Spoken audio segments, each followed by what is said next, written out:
Well, hello there, guys. Welcome back. Welcome back to the channel, and welcome back to the series of a journey to 1,000 pounds. It's a powerlifting journey where we'll attempt to go from 860 pounds to 1,000 pounds lifted between the month of January till the end of April of 2024. And this is between like bench, deadlift, and squats. So combined, we try to get to 1,000 pounds. And today is going to be episode 3. Where we'll go through a squat session, and here we'll be attempting a PR, and we'll also be going through 2 working sessions as well. And on top of that, we're also going to be doing a flexibility update, since this is the last video of January. I know it's getting released in February, but it is recorded in January, so it's the last video of January, and therefore we're going to do a flexibility update because we also have flexibility goals for the 4 months. But before we go into any of that, we're going to go through an 8-minute summary clip. I know it's a bit long, but we'll explain everything about the journey from my training to my diet to everything, basically. If you've never watched one of my videos, that'll be a great leeway into just understanding what we're trying to do here.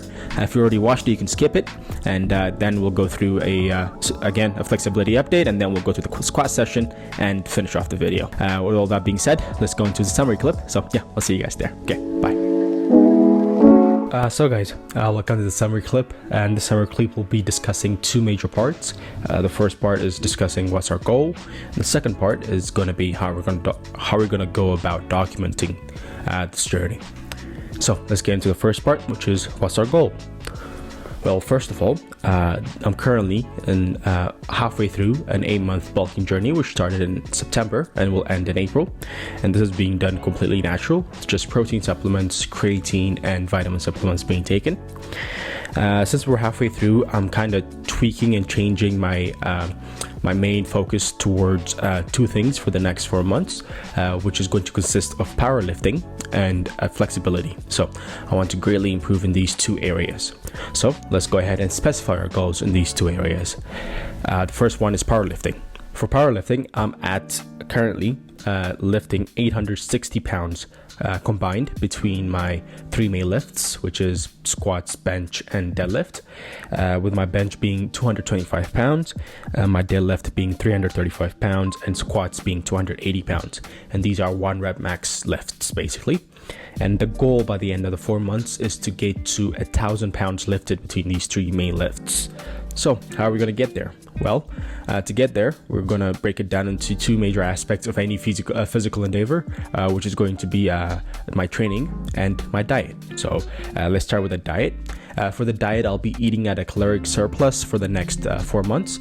I'm trying to bulk as well, so which is great. So it kind of comes hand in hand. But I'll be trying to gain a kilo of body weight per month, sorry, not per week, per month for the next 4 months. So currently I'm at 86 pounds as of December 29th, 2023. And by the end of April, I want to be 90 kilograms. And the other thing is going to be protein. We're trying to be consuming about 1 gram of protein per pound of body weight, which is a recommended amount if you want to put on proper size.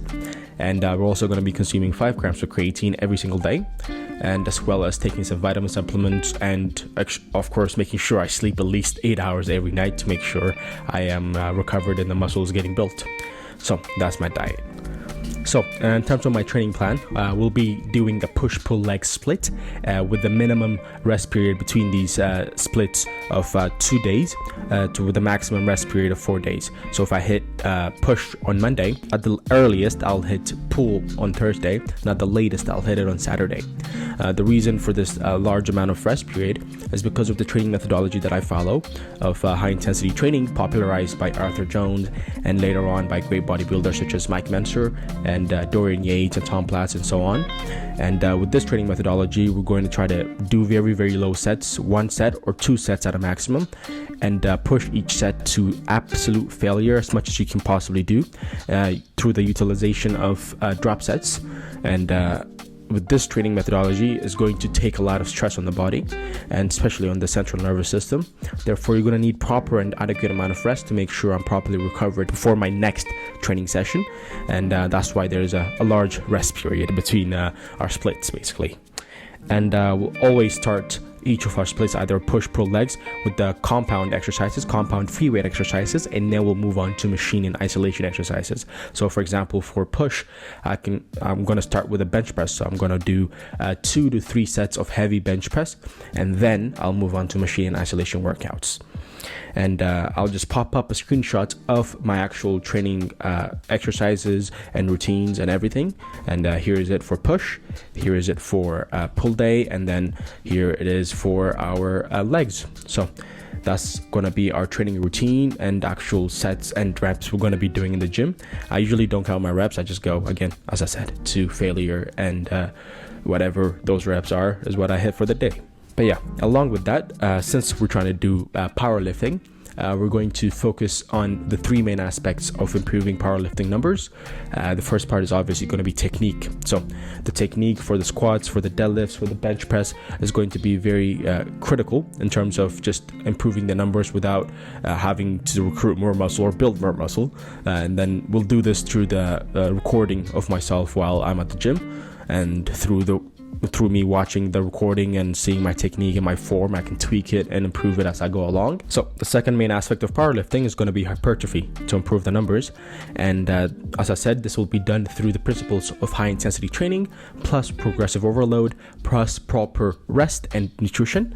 And following these principles, we should be able to build muscle as we go along these 4-month bulking periods. So that's our goal for hypertrophy. So the third aspect of improving powerlifting numbers is going to be neural adaptation, and this just basically comes to your body's ability to recruit muscle when you're doing heavy lifts.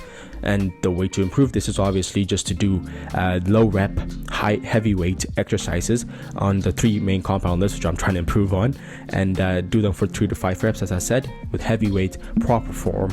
And the more I do this, the more my brain and the neurons fire properly to recruit more muscle fibers that I have, basically. So those are the 3 aspects of powerlifting we're trying to improve on, and hopefully with these techniques we should be able to hit 1,000 pounds by the end of the 4-month bulking journey. So with powerlifting out the way, now let's move on to the goals for flexibility. So in terms of flexibility, our goal is to do 30-minute stretches, full body stretches, every night before we go to bed. And during the stretches, our goal is to have complete flexibility on these 5 major stretches by the end of the journey. So we want to unlock complete flexibility to where we can do it with full mobility for all these 5 stretches. And the 5 stretches that I'm trying to unlock complete flexibility on are: number 1 is splits, number 2 is standing head to knee stretches, number 3 is the pancake, number 4 is the reclining hero stretch, number 5 is the pigeon pose. So these 5 stretches are very critical to us. So it's the only ones we're going to be tracking with the video, but I'll also be doing other stretches along with it as well. It's not just going to be these 5 stretches, but these are going to be our focus. So yeah, we'll just track the progress for this as well as we go along for the journey. So let's go through part 2, which is going to be how we're going to go about documenting this journey. So we're going to be going about it by recording 3 videos a month. So 1 for push, 1 for pull, and 1 for legs. And in these videos, each video will contain 1, an intro clip at the start, number 2, the summary clip, which you're just watching right now, and thirdly is going to contain a 1 rep max attempt on each of our 3 compound lifts, depending on which day we're doing, obviously, along with at least 1 working set. So that's all it's going to include. It's not going to include any extra workouts afterwards. Therefore, there's not going to be any machine or isolation workouts included in the vlogs. If you want to watch those, I have previous videos that I've posted of gym vlogs, so you guys can watch that. So it has everything included in there. But for the next 4 months, we're just going to be focusing on the 3 main lifts in terms of the videos. And PS, I just want to note that I will only be doing 1 rep max attempts during the days I record. And lastly, just a few more points to take away. Number 1 is we're going to be doing a flexibility update on the 3rd video of every month, the last video of every month, which is going to be the leg days, where we'll go through our 5 major stretches and see how it's evolved over a monthly period. And another thing I want to note is that in April, instead of doing 3 gym vlogs, we're going to be doing 4. The 4th one is just going to be like a finale kind of thing, where I'll take 10 days off prior to actually going in the gym, and then we'll do our final attempts for all 3 lifts and see if we actually hit our 1,000 pound goal. So that's everything, and yeah, that was a lot to go through, so let's just do a very quick recap of the summary clip itself in terms of the bullet points. So number 1 is that our goal is to reach 1,000 pounds lifted between our 3 main lifts, and also gain complete flexibility in terms of our 5 major stretches. So Number 2 is that we're going to be using YouTube to document this journey, where we'll be posting 3 videos a month, with the last videos of every month containing a flexibility update, and each video pertaining to push, pull, or legs. And the last month in April, we're going to be doing 4 videos instead of 3, with the 4th one being like a finale update, where we'll try to attempt our 1,000 pounds lifted between our 3 main lifts in the same day, as well as doing the final flexibility update. And we'll also do a quick body show of different poses and the circumference measurement update to see how we've evolved over the last 8 months and see how our numbers have improved. And that's everything in terms of the summary. And we'll go on to the lifting session now. So yeah, I'll see you guys there. Well then, boys and girls, and welcome back. Now we're going to move on to the flexibility update, where we'll go through the 5 compound stretches we're trying to improve on and see how we've evolved over a month. And prior to getting to that, I just want to note that I've not been as consistent as I would like to be with that. I said prior to going to bed every night, I'll do 30-minute full body stretches with a focus and emphasis on these 5 compound stretches. But I'd say I've been doing about 30 to 35% of the days of the month of January, and that is unacceptable. I had other stuff going on, school, work, and all that, but that's inexcusable. I had to just do it. If I said I was going to do it, I should have done it. I copped out. I'm sorry about that, and paid the price for it, as you guys will be able to see in the update clip over here. So we'll make sure not to do that again for the month of February, or we're not even going to be reaching our goals at all by the end of the 4 months. So with all that being said, let's go to the first stretch, which is the reclining hero, and see how we've evolved basically. And as you guys will be able to see here, definitely not much reclining going on over here. So yeah, in a sense, I feel like I've even regressed on that stretch for sure. I'm sorry about the lighting and the positioning, by the way. I'll make sure for the month of February everything will be looking bright and colorful and good to look at in a sense. But yeah, with the reclining hero, the one problem was just my ankle mobility was shit. Whenever I try to lay down on my knees, the ankle started hurting a lot. So if I did it more, I would have been more comfortable with it. So yeah, I paid the price again. And here we are. The next one is going to be the pancake stretch, where here we're trying to lay our abdominal section basically all the way down to the floor and create a pancake. So, but as you guys can see, we're very, very far away. We look stiff right now because we are. So yeah, definitely need a lot of work on that to improve on it, and hopefully get at least like halfway to the floor, or at least be able to like somewhat reach the floor by the end of the 4 months. But if we're going to be able to do that, we have to be stretching every day, period. But yeah, here we are. At least this one we've improved. This is the pigeon pose. Before we were doing the 1990 stretch because we couldn't even do a pigeon pose. So this one will definitely improved in a sense, because we were so stiff that any amount of stretching definitely improved it a whole lot more compared to like the other stretches where it's just not natural as it is for the pigeon pose, where most people can automatically do this right off the bat. You know what I mean? So yeah, here we are. The point of this is obviously to have the legs like in terms of the below the knee, perpendicular to my positioning of my body. So I still have a long ways to go, and my butt has to be sitting on the floor and my back leg has to be straight out. So that's going to require a lot of flexibility in the groin area and the psoas muscles area and the hip flexor area, and also the outside of the thighs over here. I don't know what that muscle is, but definitely needs a whole lot more flexibility in that area to get to complete flexibility on the pigeon pose. After that, we'll move on to the front split in a sense, I guess, but right now I'm just working on the front lunge, just making sure my groin and my hip flexors are flexible enough. But eventually we want to kind of somewhat resemble a front split by the end of the 4 months. So next time I'll have this leg just played out at the front and seeing how much I can push it in the front direction.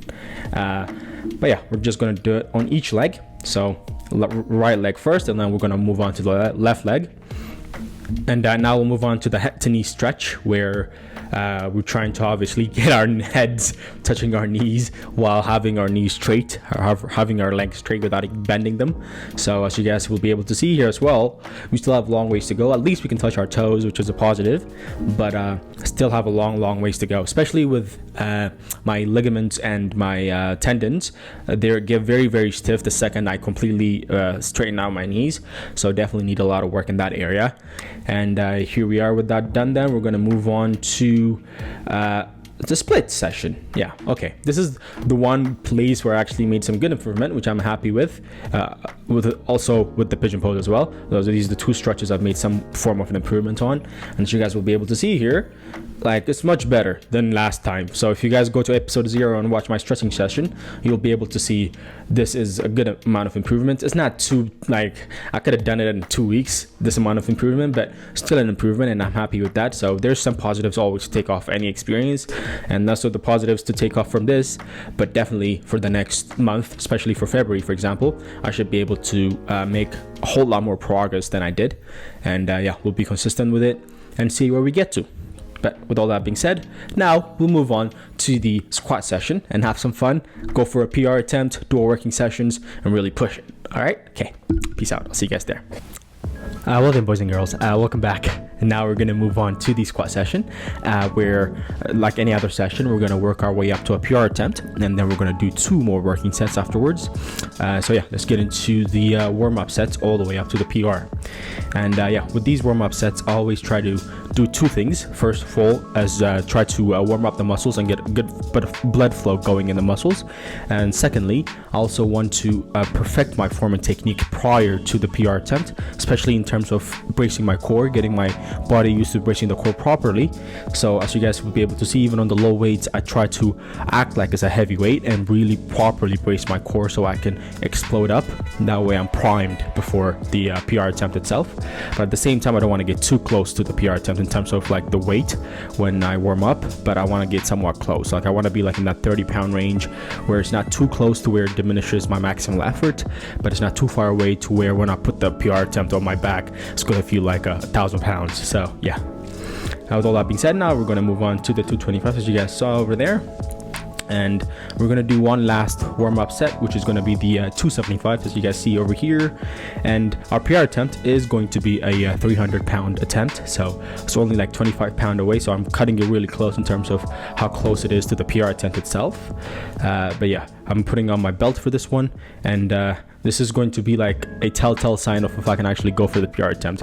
If this is too heavy for me, that means I'm not going to hit the PR attempt. So it's like the last warm-up set is always a sign of seeing how much you can push your PR attempt. So yeah, now we just did the 275s, and we're just going to rest a bit and go on with 300 pounds on our back.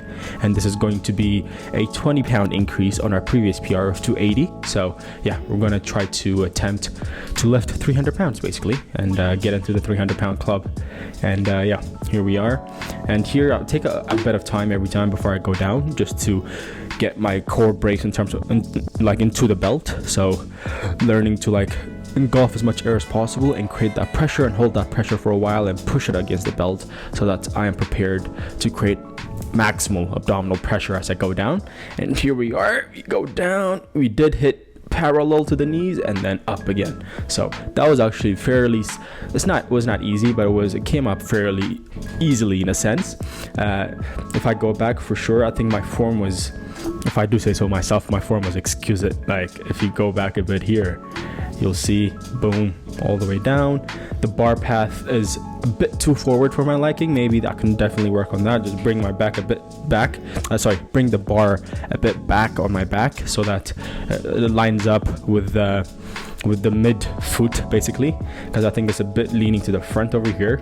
But in terms of the depth, I think I hit it perfectly in the sense of my hips were below my knees at the maximal depth position. So I'm happy with that. And yeah, I think overall is a good form. So yeah, now we're going to move on to the first of the 2 working sets. This is going to be 250 pounds on our back, and this is going to be like a heavyweight low rep exercise kind of set, where we're going to train more of a neural adaptation technique where number 1, doing heavyweight for low reps accustoms your body to handling heavyweight, and number 2, it just makes your neurons fire properly in order to recruit more muscle fibers. So you technically get stronger without actually building more muscle, but just recruiting more of the muscle you already have. So that's the reason to why you should do heavyweight low rep exercises. And this is, I think, our last rep on this one. We went for 5 reps, and yes, we barely got up, but yeah, every set was very controlled, very very like the technique and the form was maintained properly. So I was really happy with that. And I think, sorry, that was not the last rep, this is the 5th rep over here. And yeah, every time you come up with these ones, you got to breathe heavy and kind of catch your breath a bit and then go again, because you create a lot of pressure on your stomach, and you cannot let the air out until you go down and come all the way back up again. So every time you come up again, you try to breathe it out and get a new air and ready to go again. So yeah, here we are now. We're going to move on to the second working set. This is going to be a drop set where it's going to be more geared towards hypertrophy training, where we do high rep, not low weight, but medium weight, high rep exercises where we just try to tear the muscle basically, so we can grow it stronger and better for next time. So yeah, and I'm standing on wedges, as you guys can see over here, in order to train more of the quad region compared to the glutes, because I think my quads are lacking a lot. So that's where I'm trying to put the emphasis on. So that's why I have the wedges like that. That way my body mechanics, when going down, up and down, I'm not leaning forward. There's like the torso is pretty straight, perpendicular to the ground all the way down. That way it's more of a quad emphasis.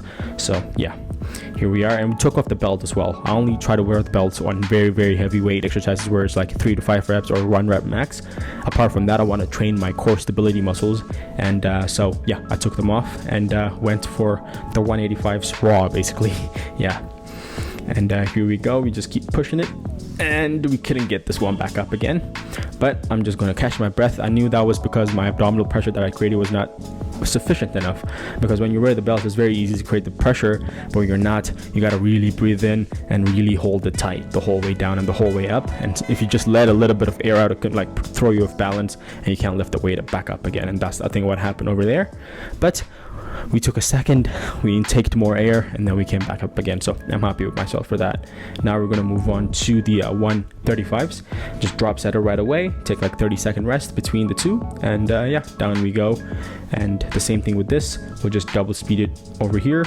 You have to do it very slow, very controlled, and just complete emphasis on the quads and complete emphasis on creating abdominal pressure and keeping it all the way down and all the way up. So yeah, and now we're just going to keep pushing until we can't anymore basically.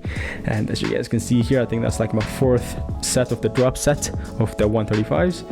I think that's number 5 over there. I think now it's starting to get to us. The more we take time to breathe at the top, the more it's starting to get to us. So yeah, here we are. And yep, barely came up on that one, but I think I could have got a few more. And I knew that as well, and I don't want to cut it short. I don't want to be a pussy, so I was like, okay, let's go back up again. And then we went for, I think, just one more rep. Yeah, because yeah, I remember my lower back really hurting that day, because I did deadlifts not far behind in terms of only did like 3-4 days prior to this session, so my lower back was still hurting from that day. So yeah, so we had to stop it and cut it short there. I don't want to risk any injuries. But yeah, with all that being said, that was a squat session. Thank you guys very much for watching. Next time, we'll definitely make sure for the month of February, for the 3 videos, we're going to do a new summary clip where it's going to be way shorter and way snappier and right to the point. And the same thing with the videos. We try to make them shorter, more engaging, and more fiery basically. But thank you guys very much for watching the January series. And now we're finally up to 910 pounds in total weight between our 3 main lifts. So yeah, only 90 pounds away, 30 pounds a month. I think we can make it. Yeah, we can definitely make it. So I'll definitely see you guys in the next video, which is not actually going to be a gym vlog. It's going to be a separate video. So I'm really excited about that. But yeah, I'll see you guys there. Peace out.